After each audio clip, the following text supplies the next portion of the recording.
Friends, welcome back to Neha classes. आज का जो सेक्शन है, आज का सेक्शन हमारा 11th क्लास इकोनॉमिक्स का फर्स्ट पार्ट है, फर्स्ट चैप्टर। तो आज हम पढ़ेंगे कि इकोनॉमिक्स क्या होता है।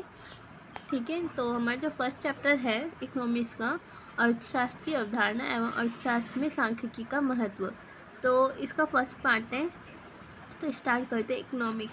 इकोनॉमिक्स क्या होता है? Economics is the study of how people and society he choose to employ scarce resources that could have alternative uses in order to produce various commodities that satisfy their wants and distribute them the consumption among various person and group in society। अर्थशास्त्र कोई व्यक्ति और समाज अपने वैकल्पिक प्रयोग वाले दुर्लभ संसाधनों का प्रयोग अपनी आवश्यकताओं की संतुष्टि के लिए तथा उनका वितरण समाज के विभिन्न व्यक्ति और समूह के बीच उपभोग के लिए कैसे करें, इसका अध्ययन अर्थशास्त्र के अंतर्गत किया जाता है।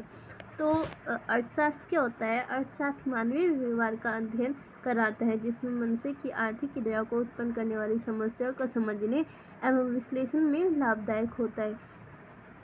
ठीक है, अब जो अर्थशास्त्र है, अर्थशास्त्र की अवधारणा क्या होती है, ये भी हम एक बार देखते हैं कि अर्थशास्त्र एक सामाजिक विज्ञान है जो मनुष्य की आर्थिक व्यवहार का अध्ययन करता है। तो अब आगे पढ़ते हैं कि आर्थिक एजेंट क्या होता है, इकोनॉमिक्स एजेंट क्या होता है। इसमें होता है कि इसमें 3-4 पार्ट हैं। पहला हमारा consumer. A consumer is the one how spend money on consumption of goods and service for the satisfaction of his wants। उपभोक्ता वह व्यक्ति है जो अपनी ही उपभोक्ता आवश्यकताओं की संतुष्टि के लिए मुद्दा व्यय करके वस्तु और सेवाओं का उपभोग करते हैं, उपभोक्ता कहलाते हैं। अब उपभोक्ता कौन होते हैं? जैसे कोई हम अपनी आवश्यकताओं की संतुष्टि के लिए किसी भी वस्तु और सेवाओं पर व्यय करते हैं, तो व्यय करके उसका उपभोग करते हैं, तो हम क्या हुए? हम कंज्यूमर हुए, हम उपभोक्ता कहलाते हैं। ठीक है, अब उसके बाद है हमारा producer. A producer is one how produce goods and service for the generation of income. अब उत्पादक कौन है? वह व्यक्ति जो आय का सृजन करने के लिए वस्तु और सेवाओं का उत्पादन करता है, उत्पादक कहलाता है। कोई दुकानदार है, अब वो क्या करता है? अपनी आय बढ़ाने के लिए या आय सृजन करने के लिए वस्तु और सेवाओं को बेचता है। उससे क्या होता है? उसको मनी प्राप्त होती है। इससे क्या हुआ? उनके पास जो उनकी आय है, जो उनकी इनकम हुई, वो इंक्रीज होती है, तो उनको उत्पादक या प्रोड्यूसर कहते हैं। अब उसके बाद हमारा हुआ सर्विस होल्डर। सर्विस होल्डर कौन होते हैं? A service holder is a person who work for some other person and gets paid for it in the form of wages or salary। Example an accountant in a firm. सेवादारी ये वह व्यक्ति है जो किसी अन्य व्यक्ति के लिए कार्य करता है और इसके लिए मजदूरी अथवा वेतन के रूप में भुगतान प्राप्त करता है, सेवादारी कहलाता है। उदाहरण, एक फर्म में एक अकाउंटेंट। अब इसमें इसका मतलब क्या है? जो हमारा सर्विस होल्डर है, सर्विस होल्डर क्या है? मान लो हमारे N accountant in a firm, किसी भी फर्म में एक अकाउंटेंट है, वो क्या करता है? अपना काम करता है। ठीक है, और उसको अपने काम के बदले उसको क्या मिलती है? उसको मजदूरी या तो वेतन मिलता है। तो ये क्या हुआ? हमारे सर्विस होल्डर हुए। और सर्विस प्रोड्यूसर कौन हुए? Service provider is the person how provide some kinds of service of other a payment. Example a lawyer, doctor etcetera. अब इसमें क्या है? सेवा प्रदाता वह व्यक्ति जो किसी को भुगतान के बदले में किसी प्रकार की सेवा प्रदान करते हैं। उदाहरण, वकील, एक डॉक्टर आदि। अब सर्विस प्रोवाइडर में क्या है? अब जैसे वह व्यक्ति जो भुगतान के बदले किसी प्रकार की सेवा प्रदान करते, जैसे डॉक्टर हुए, वकील हुए, वो सर्विस देते हैं और सर्विस के बदले उनको क्या मिलती है? उनको पैसे मिलते हैं, जब भी तो वो अपनी सर्विस देते, तो इसी को ही हम कहते हैं सर्विस प्रोवाइडर, सेवा प्रदाता। उसके बाद है हमारा इकोनॉमिक्स एक्टिविटीज़। तो जो ये वाले पार्ट है economics activities and non economics activities, ये मैंने बिजनेस स्टडी में भी पढ़ा रखा है, पर जो इकोनॉमिक्स के व्यू से है वो एक बार पढ़ते हैं। Economics activities, those activities which increase the flow of income in the economy are called economics activities. Example, consumption, production, capital formation. आर्थिक गतिविधि वह गतिविधियाँ हैं जो अर्थशास्त्र में आय के प्रभाव में वृद्धि करता है, आर्थिक गतिविधि कहलाती है। उदाहरण, उत्पादन, उपभोग, पूंजी निर्माण आदि। तो इकोनॉमिक्स एक्टिविटीज़ तो वह एक्टिविटीज़ है जो क्या करती है, जो हमारी ये अर्थव्यवस्था है उसमें आय की जो इनकम जो होती है, फ्लो ऑफ इनकम, उसको इंक्रीज करता है, ये आय के प्रभाव में वृद्धि करता है, तो उसको क्या कहते हैं, आर्थिक गतिविधियाँ।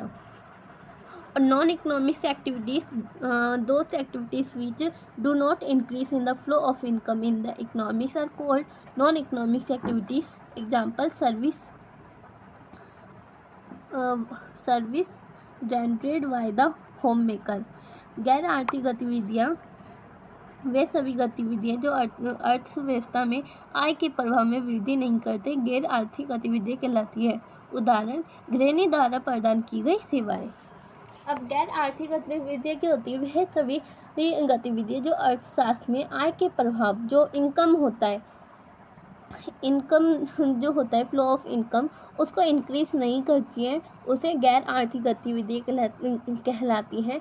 उदाहरण, किसी घर में महिलाएं द्वारा घर ये सभी के लिए खाना बनाना, वो जो कार्य है वह गैर आर्थिक गतिविधि है, क्योंकि इससे जो फ्लो ऑफ इनकम होता है वो इंक्रीज नहीं होती है, ये एक सर्विस देते हैं, तो इसलिए ये नॉन इकोनॉमिक्स एक्टिविटीज़ है। रीजन ऑफ इकोनॉमिक्स प्रॉब्लम, क्या रीजन है हमारे इकोनॉमिक्स प्रॉब्लम के, तो रीजन क्या है कि जो हमारे इकोनॉमिक्स प्रॉब्लम है इतनी बढ़ती जा रही, क्या रीजन हो सकते हैं। हमारे जो अनलिमिटेड ह्यूमन वांट्स है, हमारी जो आवश्यकता है, जैसे हमें एक चीज़ की आवश्यकता होती है, परंतु उसके पूरा होने के बाद तुरंत हमारी दूसरी इच्छा हो जाती है। पहले हमारे क्या होते हैं, रोजी रोटी, हमारी जो मूलभूत आवश्यकताएं होती है हमारी, ये तीन चार होती है, रोटी, कपड़ा, मकान, ये 3 मूलभूत आवश्यकताएं होती है। उसके बाद जो होती है हमारी दिन पे दिन हमारी जो इच्छाएं होती है वो बढ़ती चली जाती है। इससे क्या हुआ, हमारा अनलिमिटेड ह्यूमन वांट्स हो गए। तो पहला कारण यही है जिसके कारण जो हमारी इकोनॉमिक्स प्रॉब्लम है वो दिन पे दिन बढ़ती जा रही है। और फिर हमारा सेकेंड है लिमिटेड रिसोर्सेज, हमारे पास जो रिसोर्सेज है वो तो कम है, पर जो हमारे ह्यूमन वांट्स है वो तो अधिक है, हमारी जो आवश्यकताएं है वो ज़्यादा है, पर जो रिसोर्सेज है वो तो कम है। तो इसके कारण भी हमारी इकोनॉमिक्स प्रॉब्लम इंक्रीज हो रही है। और रिसोर्सेज हैव अल्टरनेटिव यूसेस, संसाधनों का वैकल्पिक प्रयोग, ठीक है। और इन सब से क्या होता है, in other words it can be said that scarcity is the root case of economics problem. अन्य शब्द में कहा जा सकता है कि दुर्लभता आर्थिक समस्या का मुख्य कारण है, ठीक है।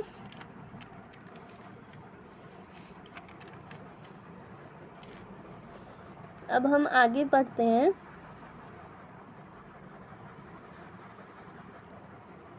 स्टैटिक्स सांख्यिकी, it use to sense singular and plural, ठीक है। अब जो हमारे सिंगुलर सेंस से है, स्टैटिक्स में be define as the science of collection, organisation, presentation of numericals data, ठीक है। अब जो हमारे सांख्यिकी होता है, ठीक, इसमें क्या होता है, इसमें सांख्यिकी एक वचन के रूप में, सांख्यिकी वह विज्ञान है जो आंकड़े के संकलन, वर्गीकरण, प्रस्तुतिकरण, विश्लेषण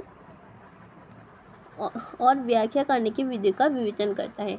जो हमारा सांख्यिकी है, सांख्यिकी वह विज्ञान है जिसमें संख्यात्मक विश्लेषण के विभिन्न विधियों का अध्ययन करते हैं, सांख्यिकी कहा जाता है।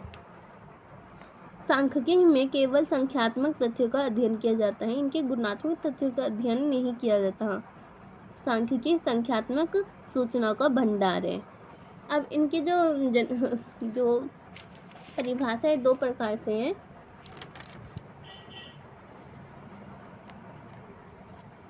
एक तो एक वचन के रूप में, ठीक है। तो एक वचन संज्ञा के रूप में सांख्यिकी का अभिप्राय सांख्यिकी के उन विधियों से है जिसमें हम सांख्यिकी के संख्यात्मक आंकड़ों का संग्रहण करते हैं, प्रस्तुतिकरण करते हैं, विश्लेषण एवं निर्वचन का अध्ययन करते हैं। तो एक वचन संज्ञा के रूप में सांख्यिकी का परिभाषा क्या है? वह विधि जो संख्यात्मक आंकड़ों का संकलन, वर्गीकरण, प्रस्तुतिकरण, विश्लेषण एवं निर्वाचन का अध्ययन करती है, एक वचन सांख्यिकी कहलाते हैं।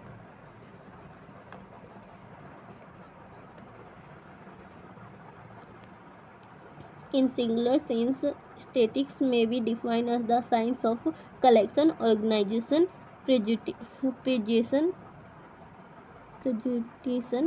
of numerical data। जो न्यूमेरिकल्स डाटा उनका कलेक्शन करना, ऑर्गेनाइजेशन करना और प्रेजेंटेशन करना हमारा सिंगुलर सेंस में आता है।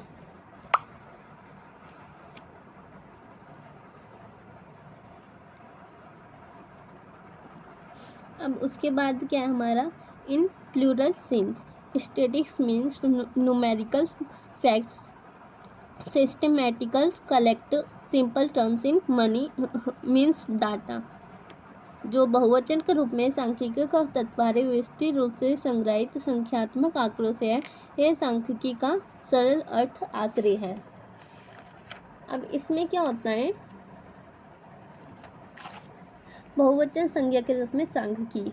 बहुवचन संज्ञा के रूप में सांख्यिकी से अभिप्राय अंकों में व्यक्त की गई सूचनाएं अथवा आंकड़ों से है जिनका हम सांख्यिकी के विभिन्न विधियों में प्रयोग करते हैं। बहुवचन संख्या में रूप में सांख्यिकी संख्यात्मक तथ्यों का समूह होता है जिसमें सभी समकों की संख्या के रूप में प्रकट किया जाता है। कोई भी स्टेटमेंट जिसमें संख्यात्मक विवरण हो सांख्यिकी नहीं कहा जा सकता, अर्थात सभी संख्यात्मक सूचनाएं सांख्यिकी नहीं होती हैं।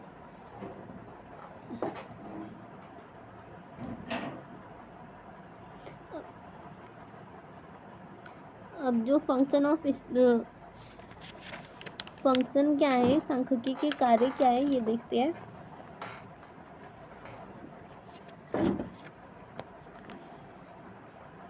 तो हमारा क्या है? तथ्यों की तुलना करना, ठीक है। कंपेयर ऑफ फैक्ट्स, पूर्व अनुमान में सहायक, हेल्प ऑफ फोरकास्टिंग, जटिल तथ्यों का सरल बनाने में काम करता है। सिंप्लीफाई कॉम्प्लेक्स फैक्ट्स, तथ्यों का निश्चय रूप में प्रस्तुत करता है।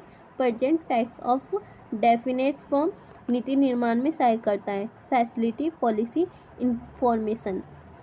अब जो हमारे पास कई सारे डाटा हैं या कई सारे जो जितनी भी हमारे पास आंकड़े हैं उन सब का जो वो आकलन करते, तथ्यों की जब हम तुलना करते एक दूसरे से, तो जैसे मान लो इस ईयर में इतने हैं, जैसे हम गरीबी या रोजगारी के बारे में हम आंकड़ों को एकत्र करते हैं, तो जितने भी हमारे पहले 2005 हुआ, 2006 हुआ, इन सब के आंकड़ों को जब हम तुलना करते हैं तो वो क्या होता है? कंपैरिजन होता है। सांख्यिकी का यही कार्य और पूर्व अनुमान में सहायक होता है। और जो जटिल बड़ी जो जितने भी आंकड़े होते हैं उसको वो जटिल तथ्यों को सरल बनाने में भी काम करते हैं, ठीक है। और ये जो होते हैं नीति निर्माण में भी सहायक होते हैं। अब इम्पोर्टेंस क्या है? इम्पोर्टेंस ऑफ बिजनेस, व्यापार के महत्व, अर्थशास्त्र में महत्व, आर्थिक नियोजन में महत्व, सरकार के लिए महत्व, खेलों में महत्व। Importance of business, importance of economics, importance of economics planning, importance of government, importance of sports. अब जो हमारा रिलायंस कंपनी है वो क्या करते हैं? हमारे जितने भी आंकड़े होते हैं या डाटा होते हैं कि किसके पास कौन सा फ़ोन है या किस कंपनी का फ़ोन है, तो ये सब जो डाटा होते हैं उसको इकट्ठा करके रिलायंस कंपनी जो भी करती है वो इसी के बेस पे करती है।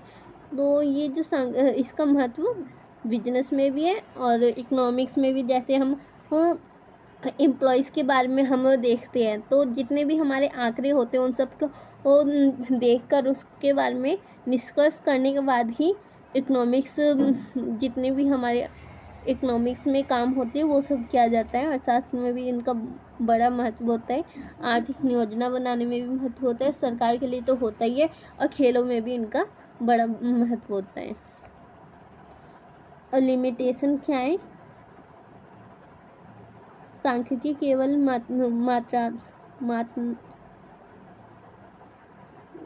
Statistics deals only the qualitative data. सांख्यिकी जो होता है केवल मात्रात्मक आंकड़ों से संबंध रखती है। सांख्यिकी निष्कर्ष केवल औसत रूप में सत्य होती है। सांख्यिकी समग्र तथ्यों से संबंध रखती है। केवल विशेषज्ञों ही इसका सर्वोत्तम प्रयोग कर सकते हैं। सांख्यिकी का दुरुपयोग हो सकता है, इनका जो होता है मिस यूज हो सकता है, और जो इनका only expert can make the best possible use of statistics. और जो डील्स होता है, deals with aggregates of facts. Result जो होता है हमारा ट्रू भी हो सकता है, ओनली ऑन द एवरेज होता है। एवरेज फॉर्म में ही इनका रिजल्ट ट्रू होता है।